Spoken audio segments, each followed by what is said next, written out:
I'm sorry there is so much pain in this story. I'm sorry it's in fragments, like a body caught in crossfire or pulled apart by force. But there is nothing I can do to change it. I've tried to put some of the good things in as well, flowers, for instance, because where would we be without them? Nevertheless, it hurts me to tell it over again. Once was enough. Wasn't once enough for me at the time? But I keep on going with this sad and hungry and sordid, this limping and mutilated story. Because after all, I want you to hear it. As I will hear yours too, if I ever get the chance. If I meet you, or if you escape, in the future or in heaven, or in prison or underground, some other place. What they have in common is that they're not here. By telling you anything at all, I'm at least believing in you. I believe you're there. I believe you into being. Because I'm telling you this story, I will your existence. I tell. Therefore you are. The Handmaid's Tale is a terrible story.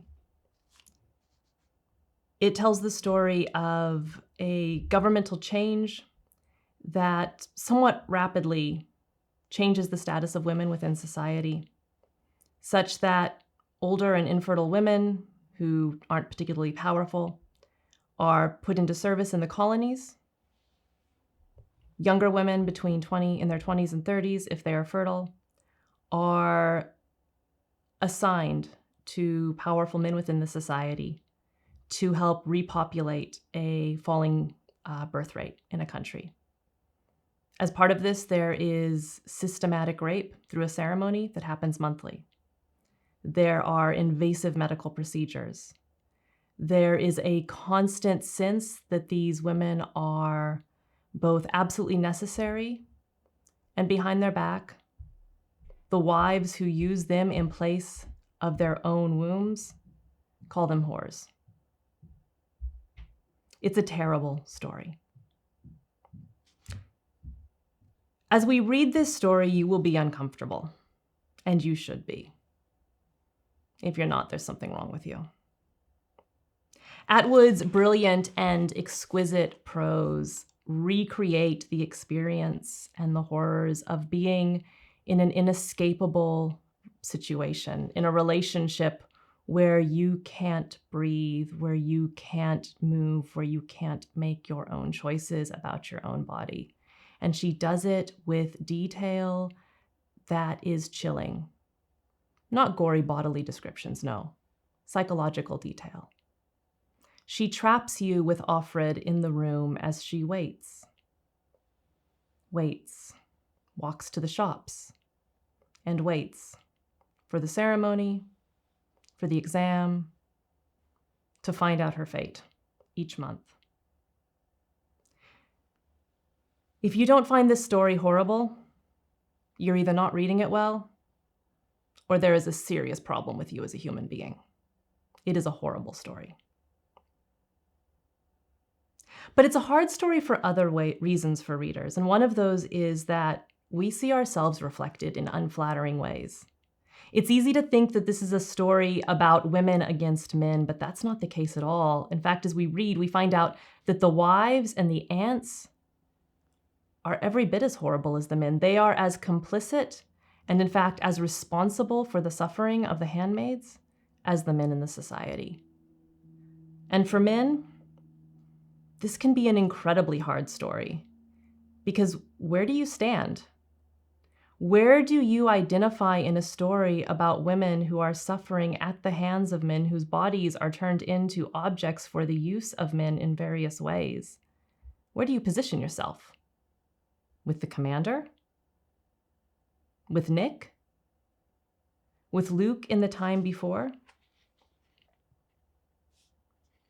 Atwood knows that this is going to be a hard thing for men. In fact, about halfway through the novel on page 134, she says, "But if you happen to be a man sometime in the future, and you've made it this far, please remember."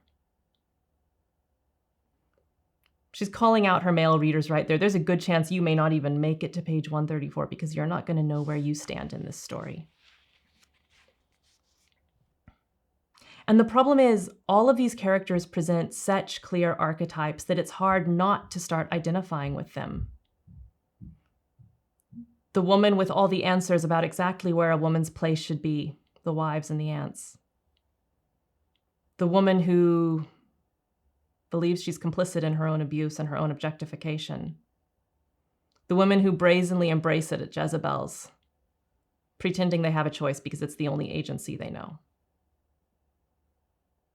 And the men. The commander, the one who tries to make things a bit better for Offred. Seems like a nice enough guy. In fact, she says she would like him. She does like him under other circumstances. Or Nick, the driver, who might be a source of liberation even, or he might be the one to betray her. It's hard to tell. And Luke, the generally good guy, affable, caring from the time before, except we start to realize that he's actually just like the commander. And so where do you stand in this story? It can be really hard to find a point of view to occupy that's comfortable. Some of you will identify with Offred, and for those of us who do, it is a very hard story indeed. But I think this is all part of the point. It's supposed to unsettle us and to help us to realize how easily we might be complicit in these very systems. It might just make us feel so miserable that instead of brushing off things that are uncomfortable, we might just be called to repentance through stories like these. This is one reason we read terrible stories. The other question, though, about why we read terrible stories is how do we receive terrible stories? In the passage I opened this lecture with, Offred says that in telling her story, she is willing you to believe. Who is this you? Is it God? Luke? The reader? It's all of these. As you see, what Offred knows is that telling a story is an act of faith. It's an act of faith that declares that our sufferings matter enough to be told. This story is a testament to the fact that this story matters enough to be told. It's also an act of hope that someone will listen. It's also an act of faith, of trusting that the someone who will listen and receive the story will receive it with love. And so, if you are the listener to Offred's story, it begs the question, how will you receive it? How will you receive it? Will you receive it with tenderness? With compassion?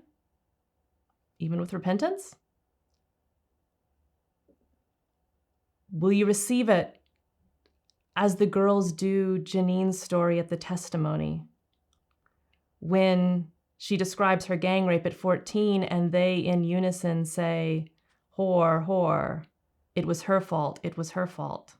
God sent it to punish her, to punish her." And this time meaning it, crybaby, crybaby. Will you respond like the academics at the conference at the end? Dryly. Interested? Disconnected. Aware that these things happen, and that in understanding these things, we might, of course, be able to avoid them in the future.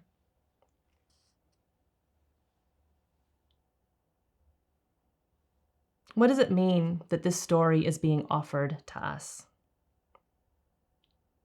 Entrusted to us as readers. Offred says at one point, I don't have to tell it. I don't have to tell anything to myself or anyone else. I could just sit here peacefully. I could withdraw. It is possible to go so far in, so far down and back, they could never get you out. Why fight? But that will never do. So as we start reading The Handmaid's Tale, how are you going to receive this story? How are you going to receive this story? Will you listen? Will you receive it with kindness? Will you be the one who brings love to a story with very little faith and very little hope? How will you receive this story?